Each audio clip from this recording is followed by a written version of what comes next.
लोकसभा चुनाव लड़ने की तैयारी में रविंद्र भाटी। बीजेपी को फिर से हराने की बड़ी तैयारी।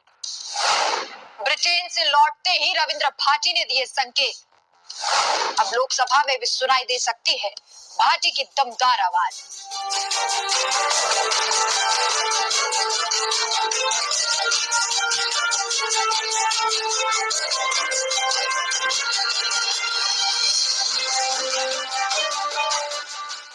नमस्कार, मैं हूं आपके साथ राखी लांबा और आप देख रहे हैं न्यूज एक्सप्रेस।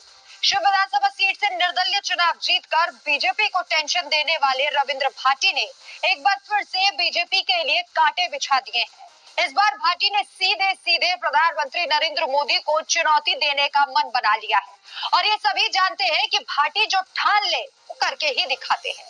दरअसल इन दिनों सोशल मीडिया पर रविंद्र भाटी के लोकसभा चुनाव लड़ने के दावे किए जा रहे हैं।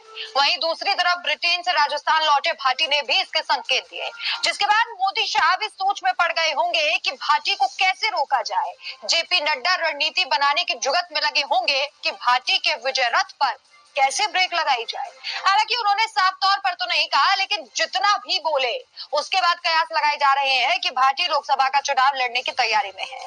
वहीं कहा यह भी जा रहा है कि भाटी बीजेपी पर दबाव बनाने के उद्देश्य से लोकसभा लड़ने का मन बना रहे हैं।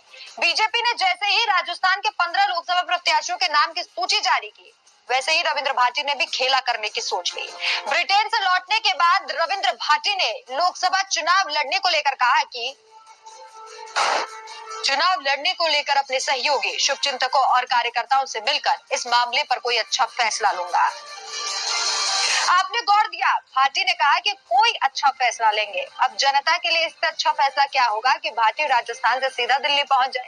खैर, बीजेपी को सबक सिखाना जरूरी भी है, क्योंकि विधानसभा चुनाव के वक्त भाटी की आस को बीजेपी ने तोड़ा था।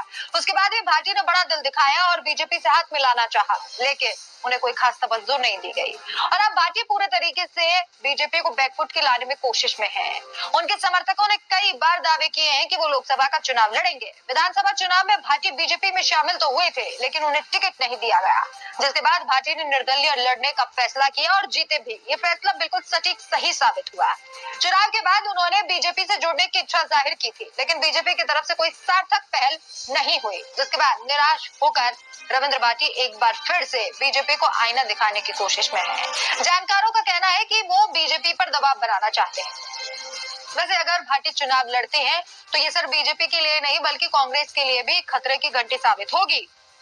भाटी हमेशा राजस्थानी में बात करते हैं, उन्हें राजस्थान में काफी पसंद किया जाता है। यहाँ तक कि भाटी ने राजस्थानी भाषा में ही शपथ ली थी विधानसभा में।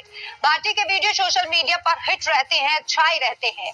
युवाओं में, बुजुर्गों में, महिलाओं में, सभी में भाटी के लिए गजब का क्रेज देखा जाता है।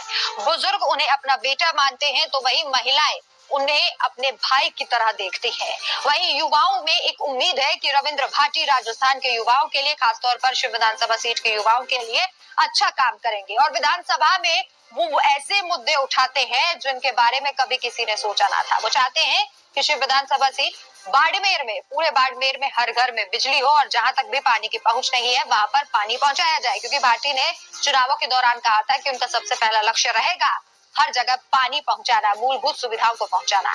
कहा जा रहा है कि अगर भाटी चुनाव लड़ते हैं तो उन्हें हर वर्ग का समर्थन मिलेगा। वैसे क्या आप भी चाहते हैं कि भाटी लोकसभा का चुनाव लड़े और दिल्ली जाए, या फिर आप उन्हें राजस्थान विधानसभा तक सीमित रखकर राजस्थान में ही देखना चाहते हैं?